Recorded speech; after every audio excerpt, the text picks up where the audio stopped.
il fallait hausser un peu la voix, mais c'est quand même agréable de voir qu'il y a autant de monde pour venir nous encourager et venir assister aux entraînements.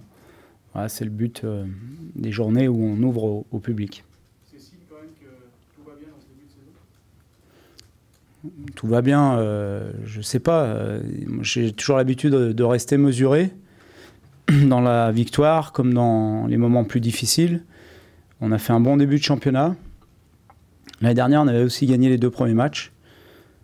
Le contenu des matchs était peut-être un petit peu différent, mais je préfère rester mesuré et calmer un petit peu tous les compliments, tout ce qu'on peut entendre à droite à gauche. Je pense qu'on a encore une marge de progression importante dans notre jeu. Que le match de samedi sera un match très important parce que je crois que ça fait très longtemps qu'on n'a pas pris 9 points sur 9 et donc on a l'occasion de se placer dans le peloton de tête, ce qui est quand même très très important avant la première trêve internationale qui interviendra d'ici une dizaine de jours. Donc c'est un match très important pour nous, ce sera un match difficile. C'est une équipe de Bordeaux qui a fait un bon début de championnat aussi. Mais pourquoi tant de prudence? Parce que dans le football, c'est comme ça. Il faut, je pense, toujours être mesuré. C'est pas de la prudence. Je suis lucide sur ce qu'on a bien fait, sur ce qu'on doit encore améliorer, et aussi sur la fragilité d'un groupe. Et c'est mon devoir, moi, de canaliser un petit peu tout ce qu'on peut entendre comme compliment ou comme éloge pour l'instant, parce que je sais qu'on peut encore faire mieux, et je sais aussi que tout est très fragile et que le relâchement dans le football est le sentiment le plus compliqué. Donc il faut quand même rester lucide, savoir ce qu'on a bien fait et continuer à bien le faire, mais aussi savoir qu'on doit continuer à travailler, continuer à faire les efforts ensemble, continuer à avoir ce bloc équipe qui nous a permis de gagner les 2 premiers matchs et encore s'améliorer. Il y a aussi cette mesure parce que tu te souviens que la saison dernière, les ennuis avaient commencé justement. Oui, alors sur les 2 matchs, c'est un petit peu différent, parce que la saison dernière, on avait gagné les 2 matchs, mais je trouve avec quand même une moins bonne maîtrise que cette année. On avait concédé notamment beaucoup d'occasions sur ces 2 premiers matchs, contre Nancy et contre Caen. C'est un petit peu différent cette année, mais je sais que le football est une remise en question perpétuelle et que c'est comme ça qu'on avance, c'est comme ça qu'on progresse, et non pas en se gargarisant parce qu'on a gagné 2 matchs. Parce que le championnat vient de commencer et ce qu'on a fait, c'est bien, parce que c'était pas facile. On a vu que Strasbourg était une bonne équipe, puisqu'ils ont battu une des meilleures équipes du championnat, coaché par un des meilleurs entraîneurs du championnat, et que Rennes est certainement une des meilleures équipes aussi à domicile. On verra par la suite que cette équipe-là va faire souffrir beaucoup d'équipes chez elle. Donc c'est bien, mais maintenant il faut continuer à travailler et continuer à progresser. Est-ce que par rapport à la dynamique de groupe, est-ce que tu peux rester sur la même équipe ou est-ce qu'il y a un moment où tu dois introduire de la concurrence? La concurrence, elle existe tout le temps, mais c'est vrai que quand l'équipe donne satisfaction, il n'y a pas forcément lieu d'en changer. Maintenant, pour le match de samedi, il se peut qu'il y ait un ou deux ajustements dans la composition de départ. On voit que les grandes équipes ont bien réussi leur début de championnat. Oui. Est-ce que psychologiquement, il y a un intérêt, on va dire, au-delà de l'aspect comptable, justement, d'être dans ce peloton de tête? Oui, c'est pour ça que le premier objectif de ces 4 premiers matchs, c'est d'être à la trêve internationale dans le peloton de tête, dans le top 3, parce que je pense que psychologiquement, c'est positif pour la suite. On sait très bien qu'un bon début de championnat conduit souvent à une bonne première partie de saison. Et inversement, quand on lâche des points au début, c'est difficile de les rattraper jusqu'à la trêve hivernale. Donc c'est important pour nous d'enchaîner samedi. Ça ne se fera pas tout seul, parce qu'en face, il y a une bonne équipe. Il y a une équipe qui a des atouts, notamment offensifs, très intéressants. Donc il faudra être très sérieux, il faudra être capable de répéter les performances que l'on a faites lors des 2 premiers matchs et améliorer encore ce qu'on doit améliorer, que ce soit dans le domaine offensif, au niveau technique, où je pense qu'on doit encore faire mieux dans certaines situations, et aussi parfois, à certains moments du match, dans notre solidité défensive. Ouais, c'en était déjà un à Rennes, parce que Rennes a fait un recrutement ambitieux cette année. C'est une équipe, je l'ai dit tout à l'heure, qui, je pense, à domicile va être difficile à bouger. Donc c'était déjà un premier test, on l'a réussi.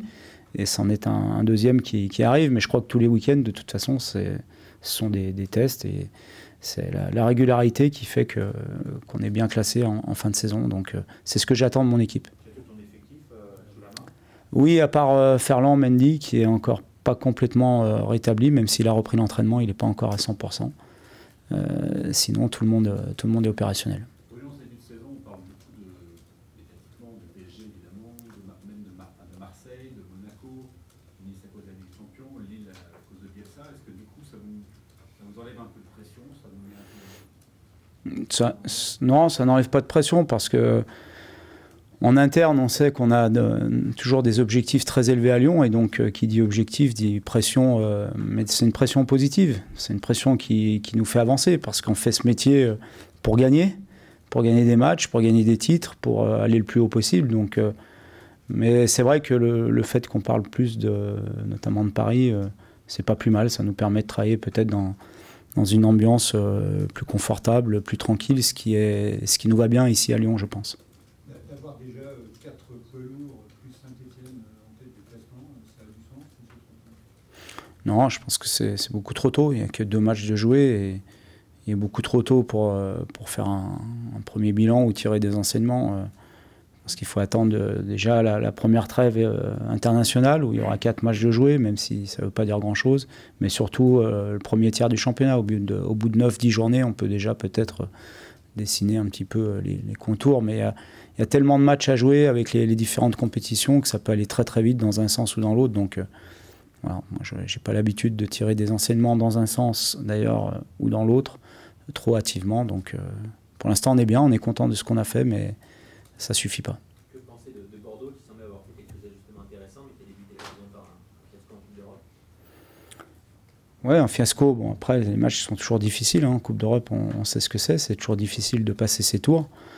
Après, en championnat, j'ai vu qu'ils avaient quand même, qu'ils ont bien débuté. Et ça montre qu'ils ont déjà une force de caractère pour digérer cette grosse déception, qui en était une pour eux et pour le football français, parce que c'est toujours mieux que les clubs se qualifient. Mais ça montre qu'ils ont aussi du caractère et des qualités pour réagir. Donc, on est très vigilants, parce que c'est une équipe qui nous a posé beaucoup de problèmes l'année dernière, qui nous a battus ici. C'était la première défaite au Groupama Stadium. Donc, on est très très vigilants, on est concentrés. Et on a une grande envie de faire un bon match et de ramener les 3 points et de gagner les 3 points, parce que devant notre public, c'est important d'enchaîner. Le mercato n'est pas terminé. Tu te dis tant mieux parce qu'il faut au moins un milieu de terrain encore, ou tu te dis vivement que ça se termine? Un peu les deux. Un peu les deux, parce que c'est vrai que ce sont des périodes un peu longues, un peu trop longues à mon goût. Je ne sais pas si on pourrait faire autrement, mais en tous les cas, c'est un peu trop long.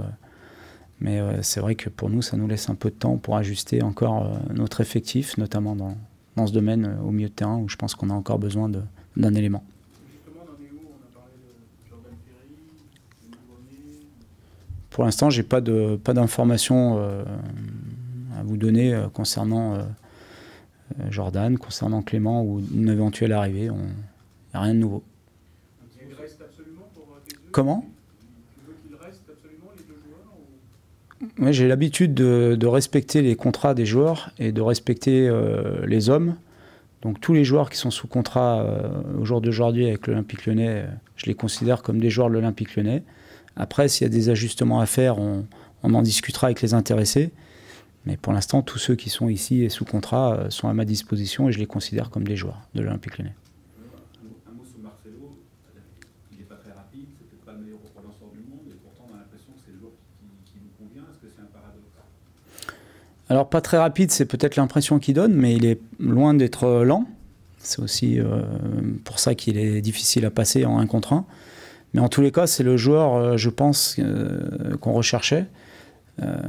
Puisque c'est un leader de défense, c'est un joueur qui est bon dans les duels, c'est un joueur qui est bon dans le jeu aérien, et qui, je pense, rassure et bonifie à la fois celui qui joue à côté de lui, mais aussi la défense en général. Donc pour l'instant, on est très satisfait de son apport. C'est cette espèce de contagion, un peu de sérénité, Oui. Qui nous a manqué toutes les saisons précédentes? Tout à fait, je pense. Je pense notamment l'année dernière que c'est ce qui nous a manqué, à la fois parce qu'on n'avait pas forcément les joueurs de cette personnalité-là, et aussi parce qu'on n'a pas réussi à avoir une stabilité au niveau de notre charnière centrale. Et on sait très bien que pour être solide défensivement, il faut une stabilité de la charnière. Ce sont des postes importants, ce sont des postes où ça bouge très peu. Et nous, l'année dernière, bon, je n'ai pas les stats en tête, mais ce sont souvent des associations différentes qui ont eu lieu et qui nous ont, je pense, pénalisés. Au niveau de la ligne d'attaque, faut-il améliorer justement ces imperfections? Oui, je pense qu'on a encore des choses à améliorer dans les déplacements des joueurs, notamment sur les contre-attaques. À Rennes, je pense qu'en première mi-temps, on a 2 ou 3 situations où on doit se déplacer mieux, donner plus de solutions et mieux jouer les contres, ce qui nous aurait certainement permis de mener au score plus rapidement et d'éviter de souffrir comme on l'a fait en fin de match. Et aussi, je pense, dans certaines zones, un jeu beaucoup plus simple, à 1 ou 2 touches de balle, et donc améliorer les relations techniques entre les joueurs offensifs. C'est valable pour les 4 joueurs de devant, mais aussi pour notre milieu de terrain. La relation milieu de terrain-attaque doit être améliorée et doit être plus précise. Ça peut être étonnant, parce que vu le profil des 4 joueurs offensifs, les contre-attaques, normalement, on peut penser que ça devrait être un gros point fort. Mais ça l'est, puisqu'on s'est créé des situations, mais malheureusement, je pense dans la dernière passe ou la dernière passe, on n'a pas fait les bons choix. Mais si on n'a pas fait les bons choix, c'est parfois parce que techniquement, on n'a pas eu la bonne réponse, mais aussi parce que les déplacements n'ont pas été suffisamment bons, sauf en fin de match où on s'est créé 1 ou 2 occasions sur des attaques rapides. Je pense à celle de Maxwell Cornet, où là, il y a eu des courses croisées, il y a eu une occupation de la largeur des 16 mètres qui ont permis aux porteurs du ballon d'avoir plusieurs solutions et de faire le bon choix. Justement, est-ce que titulariser Maxwell Cornet, ça fait partie de tes réflexions les plus importantes dans ce match? Il en fait partie, parce qu'il donne satisfaction à l'entraînement. Et c'est un joueur qui a été beaucoup décrié, mais on oublie qu'il a que 20 ans, on oublie qu'il a quand même marqué 10 buts l'année dernière, on oublie qu'il travaille beaucoup pour l'équipe, on oublie qu'il fait énormément d'efforts défensifs qui parfois peuvent lui enlever un peu de lucidité. Donc on oublie beaucoup de choses par rapport à Maxwell. Je trouve qu'on est très très dur avec lui. Quand je dis nous, c'est plutôt l'ensemble des gens qui jugent. Donc oui, il fait partie des joueurs qui sont susceptibles de rentrer dans la concurrence et dans la composition de départ samedi. Justement, on parlait tout à l'heure tu évoquais tout à l'heure qu'on a envie de voir ce mercato se finir.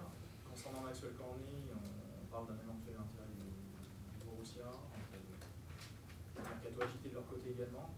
Est-ce que vous pouvez vous permettre de perdre Maxwell Cornet dans cette dernière ligne droite du mercato? Maxwell est un joueur important de l'effectif. C'est un joueur que je considère beaucoup, que j'aime beaucoup. Donc c'est sûr que si on était amené à perdre un joueur comme Maxwell, ça serait difficile pour nous. Et en tous les cas, on serait certainement amené à le remplacer avec un joueur du même profil, ce qui n'est pas facile à trouver à ce moment-là du mercato. Mais est-ce que ça t'inquiète? Oui, ça m'inquiète, bien sûr. Mais de toute façon, quand on perd des joueurs, on est toujours un petit peu inquiet. Après, je pense qu'il faut travailler pour anticiper certaines choses qui peuvent se passer ou qui peuvent ne pas se passer, mais en tous les cas, il faut les anticiper. Mais est-ce que pour lui, tu veux vraiment fermer la porte à double tour?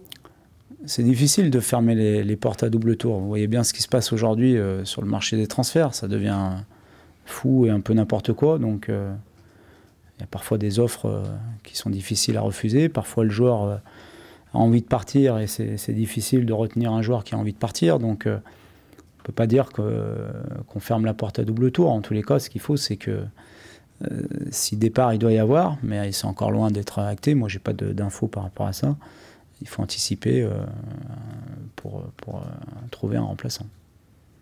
Juste pour revenir une dernière fois sur Bordeaux, on a l'impression que par rapport aux insuffisances qu'il y avait pu y avoir l'année dernière, c'est-à-dire notamment le coup où vous livriez beaucoup et vous preniez des contres, le profil de Bordeaux avec notamment Camano et Malcolm. Sur les côtés, ça va être un bon test justement pour voir si vous avez progressé dans ce secteur-là notamment. Oui, tout à fait. On s'est attaché à travailler ça cette semaine parce que c'est exactement ça. Ce sont des joueurs qui se projettent très vite, qui sont très bons en 1 contre 1.